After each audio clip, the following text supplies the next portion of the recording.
Poucos dias depois, num sábado, Jesus estava atravessando uma plantação de trigo. Os seus discípulos estavam com fome e por isso começaram a colher espigas e a comer os grãos de trigo. Quando alguns fariseus viram aquilo, disseram a Jesus: Veja, os seus discípulos estão fazendo uma coisa que a nossa lei proíbe fazer no sábado. Vocês não leram o que Davi fez quando ele e os seus companheiros estavam com fome? Davi entrou na casa de Deus e ele e os seus companheiros comeram os pães oferecidos a Deus, embora isso fosse contra a lei, pois somente os sacerdotes tinham o direito de comer esses pães.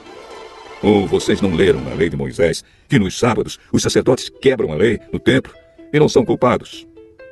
Eu afirmo a vocês que o que está aqui é mais importante do que o templo.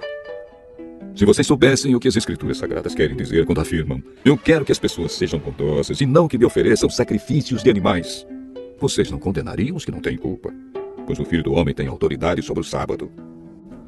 Jesus saiu dali e foi para uma sinagoga. Estava ali um homem que tinha uma das mãos aleijada. Então algumas pessoas que queriam acusar Jesus de desobedecer à lei lhe perguntaram: É contra a nossa lei curar no sábado? se um de vocês tiver uma ovelha e no sábado ela cair num buraco, será que ele não vai fazer tudo para tirá-la dali? Pois uma pessoa vale muito mais do que uma ovelha. Portanto, a nossa lei permite ajudar os outros no sábado. E Jesus disse para o homem: estenda a mão. Ele estendeu e ela sarou e ficou igual à outra. Então os fariseus que estavam ali saíram e começaram a fazer planos para matar Jesus. Quando Jesus soube disso, foi embora dali. E muita gente o seguiu. Ele curou todos os que estavam doentes e mandou que não contassem nada a ninguém a respeito dele. Isso aconteceu para se cumprir o que o profeta Isaías tinha dito.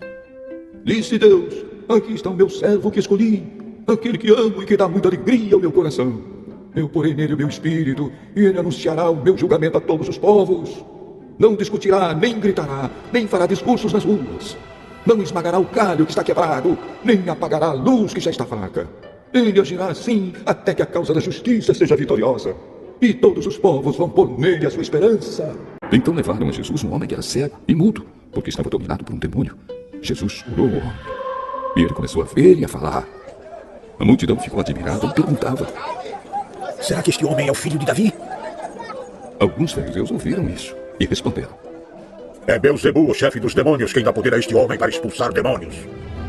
mas Jesus conhecia os pensamentos deles e disse: um país que se divide em grupos que lutam entre si, certamente será destruído. E a cidade ou a família que se divide em grupos que lutam entre si, também será destruída.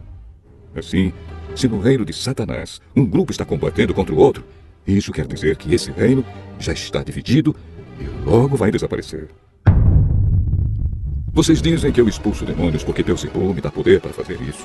Mas, se é assim, quem dá aos seguidores de vocês o poder para expulsar demônios? Assim, os seus próprios seguidores provam que vocês estão completamente enganados. Na verdade, é pelo poder de Deus que eu expulso demônios. E isso prova que o reino de Deus já chegou até vocês. Ninguém pode entrar na casa de um homem forte e roubar os seus bens sem primeiro amarrá-lo. Somente assim essa pessoa poderá levar as coisas que ele tem em casa. Quem não é a meu favor é contra mim. E quem não me ajuda a juntar está espalhando. Por isso eu afirmo a vocês que as pessoas serão perdoadas por qualquer pecado ou blasfêmia que disserem contra Deus. Mas quem blasfemar contra o Espírito Santo não será perdoado. Se alguém disser alguma coisa contra o Filho do Homem, será perdoado.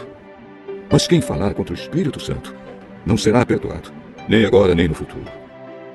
Vocês só poderão ter frutas boas se tiverem uma árvore boa. Mas se tiverem uma árvore que não presta, vocês terão frutas que não prestam. Porque é pela qualidade das frutas que sabemos se uma árvore é boa ou não presta. Ninhada de cobras venenosas. Como é que vocês podem dizer coisas boas se são maus? Pois a boca fala do que o coração está cheio. A pessoa boa tira o bem do seu depósito de coisas boas, e a pessoa má tira o mal do seu depósito de coisas más. Eu afirmo a vocês que no dia do juízo, cada pessoa vai prestar contas de toda palavra inútil que falou, porque suas palavras vão servir para julgar se você é inocente ou culpado. Então alguns mestres da lei e alguns fariseus disseram a Jesus: Mestre, queremos ver o senhor fazer um milagre. como as pessoas de hoje são más e sem fé. Vocês estão me pedindo que faça um milagre, mas o milagre do profeta Jonas é o único sinal que será dado a vocês. Porque assim como Jonas ficou 3 dias e 3 noites dentro de um grande peixe, assim também o Filho do Homem ficará 3 dias e 3 noites no fundo da terra. No dia do juízo, o povo de Nínive vai se levantar e acusar vocês. pois eles se arrependeram dos seus pecados quando ouviram a pregação de Jonas. E eu afirmo que o que está aqui é mais importante do que Jonas. No dia do juízo, a rainha de Sabá vai se levantar e acusar vocês, pois ela veio de muito longe para ouvir os sábios ensinamentos de Salomão. E eu afirmo que o que está aqui é mais importante do que Salomão.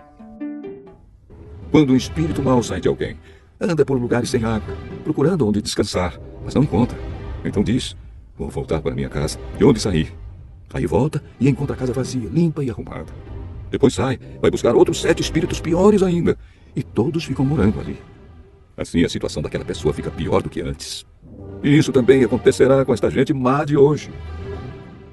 Quando Jesus ainda estava falando ao povo, a mãe e os irmãos dele chegaram, ficaram do lado de fora e pediram para falar com ele. Então alguém disse a Jesus: Escute, a sua mãe e os seus irmãos estão lá fora e querem falar com o senhor. quem é a minha mãe? E quem são os meus irmãos? Então Jesus apontou para os seus discípulos e disse: vejam, aqui estão a minha mãe e os meus irmãos.